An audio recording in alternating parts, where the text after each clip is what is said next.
বুলেটের গুলিটা পাশে আসবে, এই পাঞ্জাবি ছিঁড়ে বুলেটের সামনে দাঁড়াবো, জীবন উৎসর্গ করবো, ফিরবো। সেই 94 সালের সেই কাফনের কাপড় এখনো সংরক্ষণ করে রেখেছি। আল্লাহর কসম বলছি, মুরব্বিয়ানে কেরাম যদি ঘোষণা দেন এয়ারপোর্ট এমন বন্ধ করা হবে, আন্তর্জাতিকভাবে এয়ারপোর্ট বন্ধ করে দেওয়া হবে।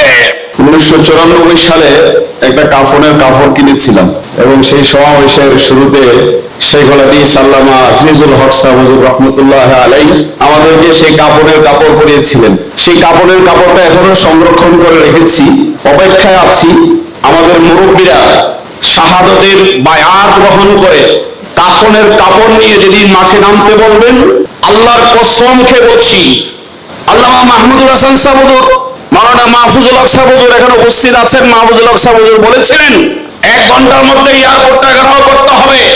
বাসা থেকে বিদায় নিয়ে এসেছিলাম মাওলানা সাহেবকে প্রতিরোধ করার জন্য, গাড়ির চাকার নিচে পিষ্ট হয়ে হলো জীবন উৎসর্গ করা হলো, সাহেবকে বিতাড়িত করব।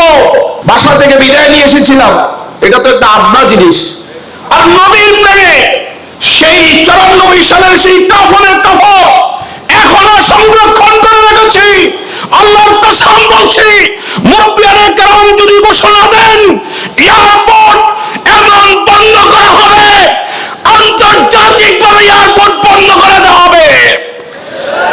সিদ্ধান্ত হওয়ার আগ পর্যন্ত আমরা বলি প্রয়োজনে রক্ত দিব, প্রয়োজনে রক্ত দিব, প্রয়োজন তো রক্ত দিতেই হবে। প্রয়োজনে রক্ত দিব মানে কি? রক্ত ছাড়া তো হবেই না। এই জন্য মুরব্বীদের কাছে উদাত্ত আহ্বান, আর কোনো কর্মসূচি আমার মনে হয় লাগবে না।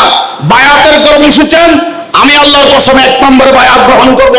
বুলেটের গুলিটা পাশে আসবে, এই পাঞ্জাবি ছিঁড়ে বুলেটের সামনে দাঁড়াবো, জীবন উৎসর্গ করবো, ফিরবো। নাসরুম মিনাল্লাহি ওয়া ফাতহুন করিম।